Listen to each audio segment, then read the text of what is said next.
first of all, Sahaba, the Prophet said things to the Sahaba that related very specifically to the Sahaba. Really, this is not made up. What it means is for the Sahaba, it was an obligation, right? But for the people who come after, it is the ideal that they should attempt to achieve. Now, to give you an example, for the Sahaba, they all had to pray in the masjid of the Prophet ﷺ, the 5 prayers. They had to. If they didn't, they considered it a sign of nifaq, of hypocrisy. And one of the Sahaba said, وَاللَّهِ مَا تَخَلَّفَ عَنْ صَلَاةٍ فِي مَسْجِدِ رَسُولِ اللَّهِ إِلَّا مُنَافِقٌ مَعْلُومٌ النِّفَاقِ.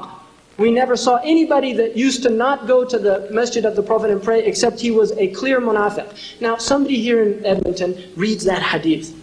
Ya akhi, look at all these munafiqeen. I'm the only one in the masjid. Right? What's he saying? Basically, now that's shaitan playing games with that brother. You see, because shaitan, he's clever. He doesn't, once he gets you in if once he sees you're going to the masjid, then he'll try other strategies. Like, what a good Muslim you are. Allahu Akbar. Takbir. No, in Ahmad ibn Hanbal's madhab, it is wajib to pray in the masjid. It's a fard ayn if you hear the adhan.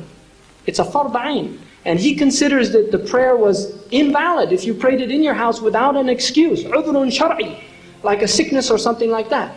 In the other madhabs, it is karahiyya shadida. It's an extreme karahiyya. But you have to hear the adhan. Now, if you look at old pictures of Medina, I guarantee you'll be amazed. There wasn't a house that wasn't 3 minutes from the masjid.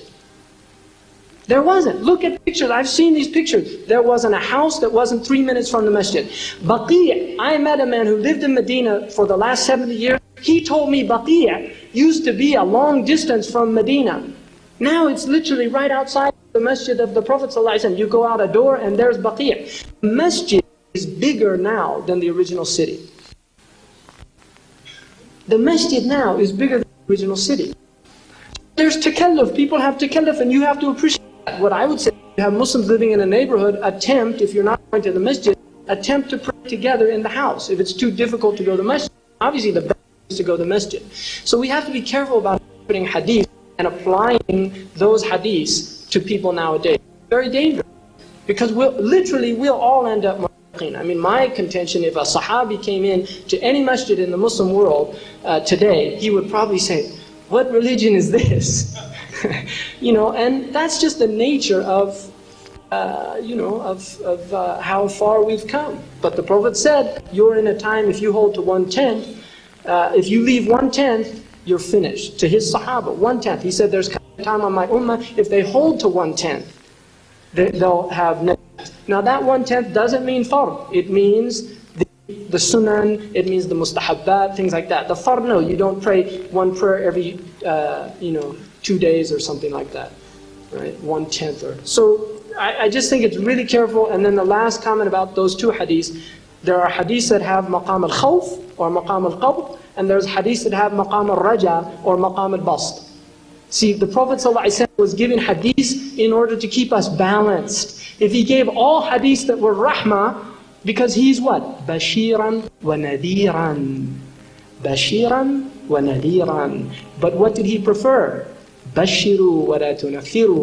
He preferred bushra, and that's why it precedes nadir. Bashiran wa nadiran. He's first and primarily a bashir, but he also has to give inzar. He has to warn people.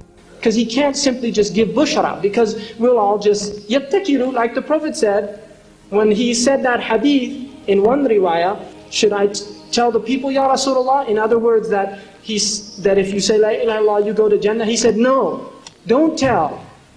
Don't tell people. فَيَتَّكِلُوا, because they'll get lazy. They'll just think that's enough. And it's a dangerous hadith to live your life on. Really, it's a dangerous hadith to live your life on, because we know fitnat al-khabar, we know fitnat sakarat al-maut. Ahmad ibn Hanbal is a famous story. When he was on his deathbed, they were saying, say la ilaha illallah, and he would say, la, la. And some of them thought he was making kufr. And when he explained to them, he came out of the sakara, because sakara is like a delirium. He said that shaitan came to him and told him that no, really, Islam is not the tribe.